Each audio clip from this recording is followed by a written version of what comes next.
हरि ओम। सभी साधक भाई बहनों को मेरा हृदय से प्रणाम। आप सभी साधक भाई बहनों को दिल से धन्यवाद करती हूँ, क्योंकि आप सबका प्यार, आशीर्वाद और सपोर्ट हमें मिल रहा है।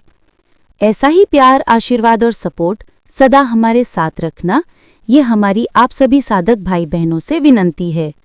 हमें आप तक वीडियो के द्वारा सेवा करने में आनंद आ रहा है। आप सभी को फिर से बहुत बहुत धन्यवाद। आज का वीडियो आप सबके लिए बहुत ही फायदेमंद और ज्ञान देने वाला होगा, इसलिए वीडियो को पूरा देखना ताकि कुछ अच्छी बातें छूट ना जाए। इस वीडियो के अंदर बापूजी के कुछ दिव्य विचारों को आप तक सेवा के रूप में पहुंचा रही हूं। समय निकालकर आप इस वीडियो को जरूर सुनें और अपने और साधक भाई बहनों तक पहुंचाने की भी सेवा करें। आप सब साधक भाई बहन सेवा में सहयोग करेंगे तो ही ये जानकारी जन जन तक पहुंच सकती है और सब इसका लाभ ले सकते हैं। चलिए शुरू करते हैं। कोई भी समस्या, मुसीबत आपके विकास का साधन है, ये पक्का कर लो। विचारवान पुरुष अपनी विचार शक्ति से विवेक वैराग्य उत्पन्न करके वास्तव में जिसकी आवश्यकता है उसे पालेगा। मूर्ख आदमी जिसकी आवश्यकता है उसे समझ नहीं पाएगा और जिसकी आवश्यकता नहीं है उसको आवश्यकता मानकर अपना जीवन खो देगा। उसे चिंता होती है कि रुपए नहीं होंगे तो कैसे चलेगा, गाड़ी नहीं होगी तो कैसे चलेगा, अमुक वस्तु नहीं होगी तो कैसे चलेगा। उसे लगता है कि अपने रुपए हैं, अपनी गाड़ी है, अपना साधन है, हम स्वतंत्र हैं। आपके पास गाड़ी नहीं है तो परतंत्र हो गए, रुपए पैसे नहीं हैं तो परतंत्र हो गए।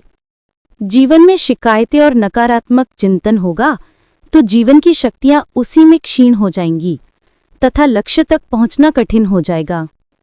जिसका हृदय धैर्य और सही विचार से सराबोर रहता है वो छोटी मोटी बातों से दुखी नहीं होता। बड़े बड़े उतार चढ़ावों में भी वो इतना प्रभावित नहीं होता जितने निगूरे लोग होते हैं। अगर वो निष्फल भी हो जाए तो हताश निराश नहीं होता, बल्कि विफलता को खोजकर फेंक देता है और फिर तत्परता से ऊंचे उद्देश्य की पूर्ति में लग जाता है।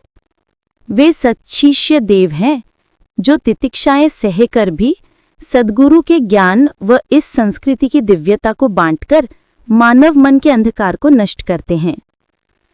राग, द्वेष और जन्ममरण से मुक्त होना ही जीवन का लक्ष्य होना चाहिए। सत्संग जीवन की अनिवार्य मांग है। जो सत्संग नहीं करता वो कुसंग जरूर करता है। जो आत्मरस नहीं लेता, राम रस की तरफ नहीं बढ़ता, वो काम के गड्ढे में जरूर गिरता है। तुम राम रस की तरफ कदम बढ़ाते रहना, सत्संग की तरफ अहोभाव से बढ़ते रहना, सत्कार्यों में उत्साह से लगे रहना, फिर तुम्हारी वो चतुर्थी दूर नहीं। जागृत, स्वप्न, सुषुप्ति जिसकी सत्ता से आती और जाती है, पसार होती है, फिर भी जो दृष्टा ज्यों का त्यों है वो तुम्हारा परमात्मा स्वरूप प्रकट हो जाएगा। जो कार्य जरूरी है उसे पूरा कर दो, जो बिन जरूरी है उसे छोड़ दो, भूल जाओ। जिस प्रकार एक धागे में उत्तम, मध्यम और कनिष्ठ फूल पिरोए हुए हैं, उसी प्रकार मेरे आत्मस्वरूप में उत्तम, मध्यम और कनिष्ठ शरीर पिरोए हुए हैं। जैसे फूलों की गुणवत्ता का प्रभाव धागे पर नहीं पड़ता, वैसे ही शरीरों की गुणवत्ता का प्रभाव मेरी सर्वव्यापकता पर नहीं पड़ता। जैसे सब फूलों के विनाश से धागे को कोई हानि नहीं, वैसे ही शरीरों के विनाश से मुझ सर्वगत आत्मा को कोई हानि नहीं होती। जो अपने सद्गुरु के प्रति सद्भाव, प्रेम रखते हैं और प्रीतिपूर्वक सत्संग, ध्यान, पूजन, आज्ञा पालन करते हैं, ऐसे शिष्यों को परमात्मा सहज में मिल जाते हैं। अगर आराम चाहे तो दे आराम खलकत को। अपनी भलाई चाहते हो तो दूसरे की भलाई का ध्यान रखो। सर्वभूत प्राणी एक ही परमात्मा में बसे हुए हैं और एक ही परमात्मा सब भूत प्राणियों में है। जैसे सारे घट आकाश में हैं और सब घटों में आकाश है, वैसे ही सब जीवों में आत्मा है और हर एक जीव आत्मा परमात्मा से ही अस्तित्व में है। दोनों में भिन्न कुछ भी नहीं। नौकरी धंधा करके पेट पालू, ज्ञान बहुत हो गया। मेरे भारत के युवा वीर, अब आपके जीवन में ये ज्ञान लाओ, अपना और देश का भी मंगल करो। शिक्षक अथवा आचार्य हमें थोड़ा बहुत आही ज्ञान देते हैं, लेकिन सद्गुरु तो हमें निज स्वरूप का ज्ञान दे देते हैं। अगर आपका जीवन फरियादात्मक है, वृत्ति भोगात्मक है, तो उन्नति रुक जाती है। आदि भौतिक क्या होता है, आदि दैविक क्या होता है, अध्यात्म क्या होता है? अर्जुन को ऐसे प्रश्न मिले कि जिज्ञासा जगी, और श्री कृष्ण ने उसकी जिज्ञासा की पूर्ति करके उसे ऐसी जगह पहुंचाया जहां स्वयं पहुंचे थे। ऐसा जगत का कोई गुरु, जगत का हितैषी कभी कभी धरती पर आता है जो आत्मदेव में स्वयं पहुंचा हो, तो तुम्हारे अहम की मटकी फूटे, कन्हैया का ऐसा प्रेम भरा रस लग जाए ताकि आपका मंगल हो जाए। गुरु के शिष्य तो बहुत होते हैं, लेकिन पक्का शिष्य वो होता है जो गुरु की कितनी भी निंदा हो जाए फिर भी गुरु की शरण नहीं छोड़ता। सारी शक्ति निर्भयता से प्राप्त होती है, इसलिए बिल्कुल निर्भय हो जाओ। प्रभु प्रीति और प्रभु शांति सामर्थ्य की जननी है। संयम और धैर्यपूर्वक इंद्रियों को नियंत्रित रखकर परमात्मा शांति में अपनी स्थिति बढ़ाने वाले को इस आत्म ईश्वर की संपदा मिलती जाती है।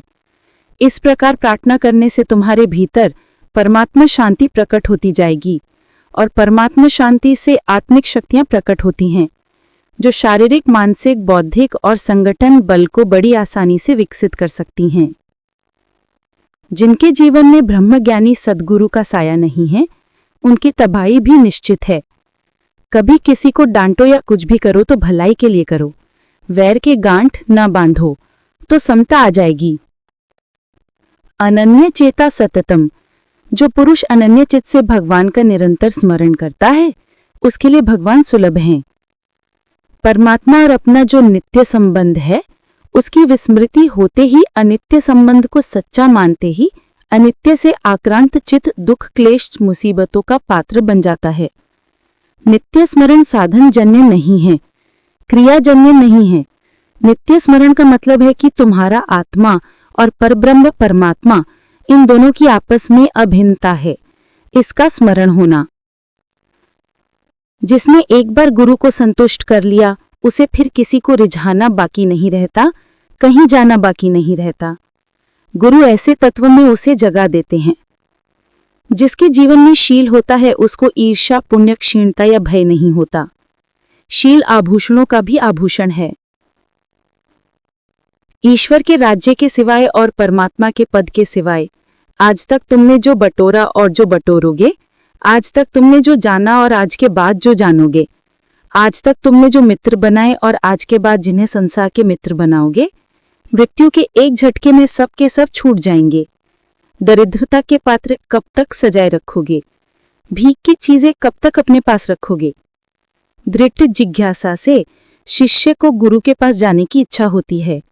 योग्य जिज्ञासु को समर्थ गुरु स्वयं दर्शन देते हैं। जो समय और वस्तुओं को अनुचित ढंग से बर्बाद करता है वो स्वयं बर्बाद हो जाता है। हे पवित्र आत्मन, हिम्मतवान बनो। मार्ग के शत्रुओं की अपेक्षा भीतर के शत्रुओं को मार भगाओ। प्रतिदिन मन के दोषों को सामने लाकर चिंतन करो कि आज गलती नहीं करेंगे, आज अधिक आहार नहीं करेंगे। हर घंटे दोहराओ ओम ओम का गुंजन करो। परमात्मा आपके प्रेरक हैं, रक्षक हैं, पोषक हैं। शुभ संकल्प के पोषण के लिए बार बार उनका स्मरण करो। ओम ओम अंतर्यामी ओम, दीनदयाल ओम, सदा दयालु ओम ओम। मंगल तो देवता की कृपा से हो जाएगा, तपस्या से हो जाएगा, किसी के वरदान से हो जाएगा, किसी के साथ सहयोग से हो जाएगा, परंतु परम मंगल तो सद्गुरु के, साक्षात्कारी महापुरुष के ज्ञान से ही होगा। अपने हृदय के आत्मिक प्रेम को हृदय में ही मत छिपा रखो। उदारता के साथ प्रेम बांटो, जगत का बहुत सा दुख दूर हो जाएगा। सत्संग से हमें वो रास्ता मिलता है जिससे हमारा तो उद्धार हो जाता है, हमारे 21 कुल भी तर जाते हैं। वे लोग धनभागी हैं जिनको सत्संग मिलता है। वे लोग विशेष धनभागी हैं जो सत्संग दूसरों तक पहुंचाने की सेवा करके संत और समाज के बीच की कड़ी बनने का अवसर खोज लेते हैं, पा लेते हैं और अपना जीवन धन्य कर लेते हैं। ऐसे पुण्यात्मा मरने के बाद नहीं, जीते जी भगवदीय शांति पा लेते हैं। गुरु कृपा और ईश्वर कृपा रूपी हवाएं चलती रहेंगे, उसके बल से अपने जीवन नौका को चलाते रहना। अपने को हीन समझना और परिस्थितियों के सामने झुक जाना आत्महनन के समान है। तुम्हारे अंदर ईश्वरीय शक्ति है। सत्संग ऐसी बढ़िया चीज है कि सत्संग सुनते रहने से आदमी के चित्त में विवेक जगता है। एक होता है सामान्य विवेक, दूसरा होता है मुख्य विवेक। सामान्य विवेक यानी शिष्टाचार, कैसे उठना, कैसे बैठना, कैसे बोलना, बड़ों के साथ कैसा व्यवहार करना, महापुरुष हैं तो उनसे 2 कदम पीछे चलना, कुछ पूछें तो विनम्रता से उत्तर देना, उनके सामने अपने चित्त की दशा का वर्णन करना, ये सामान्य विवेक सत्संग में मिलता है। सत्संग सुनते सुनते जब आदमी के चित्त की पहली भूमिका बन जाती है तो सामान्य विवेक या शिष्टाचार अपने आप में पैदा होने लगता है। गुरुदेव हमारे अंदर सत्संस्कारों की उत्पत्ति करते हैं, पालन करते हैं और हल्के संस्कारों का संहार करते हैं। अपने साथियों की व्यक्तिगत या घरेलू समस्याओं के प्रति सहानुभूति रखकर यथाशक्ति उनकी सहायता करना दक्ष नेतृत्व का चिन्ह है। व्यवहार में आप कुशल रहो। व्यवहार चलाने के लिए रुपए पैसे की जरूरत पड़ती है, ठीक है, किंतु अंदर समझ बनाए रखो कि इसमें कोई सार नहीं है। बहुत धन मिल गया तो भी क्या, पद प्रतिष्ठा मिल गई फिर क्या। ये सब अनात्म पदार्थ हैं, उनका संयोग हुआ है तो वियोग भी होगा। इन छूटने वाले पदार्थों का साथ कब तक टिकेगा। नासतो विद्यते भावो, ना भावो विद्यते सतः। असत कभी टिकता नहीं है और सत का कभी नाश नहीं होता है। उस सत के साथ मन से भी संबंध बनाए रखना है। गुरु को पाना ये तो सौभाग्य है, लेकिन उनमें श्रद्धा टिकी रहना ये परम सौभाग्य है। यदि हमारा मन ईर्ष्या द्वेष से रहित बिल्कुल शुद्ध हो तो जगत की कोई वस्तु हमें नुकसान नहीं पहुंचा सकती। शास्त्र कहते हैं कि जब तक सामने वाला पूछे नहीं, नम्र ना हो, तब तक ऊंची बात नहीं बोलनी चाहिए। किंतु अर्जुन के न पूछने पर भी भगवान बोलते हैं। जैसे कोई अंधा गड्ढे में गिरता हो, उसको नहीं दिखता, किंतु आपको दिखता है, तो आपका हृदय थोड़े ही मानेगा कि चुप बैठें। ऐसे ही भगवान देखते हैं कि ये जीव बेचारे अलग अलग ढंग से माया की खाई में गिर रहे हैं, इसीलिए भगवान बोलते हैं और अधिकारी भेद से अलग अलग बोलते हैं। ऐ मेरे मन, अगर तू गुरु तत्व में जग जाएगा तो सुखी हो जाएगा। अगर तू इंद्रियों के साथ जुड़कर विकारों को भोगेगा तो नाश को प्राप्त होगा। सभी साधक भाई बहनों को विनती है कि यदि वीडियो अच्छा लगा हो तो वीडियो को लाइक जरूर करें। इससे हमारा मनोबल बढ़ेगा और हम अच्छे बेहतरीन जानकारी आपको देते रहेंगे। यदि आप हमें कोई सुझाव देना चाहते हैं तो कमेंट में आप हमें अपना सुझाव दे सकते हैं। आपके सुझाव का हम स्वागत करते हैं। इस ज्ञान को इस वीडियो के माध्यम से एक सेवा के रूप में आप तक पहुंचाया है। मेरी विनती है कि वीडियो अपने सभी साधक भाई बहनों तक पहुंचाने की सेवा का लाभ लें। ऐसे ही और वीडियो सुनने के लिए चैनल को सब्सक्राइब करें। मिलते हैं अगले वीडियो में। धन्यवाद। हरिओम प्रभु जी। जय सद्गुरुदेव।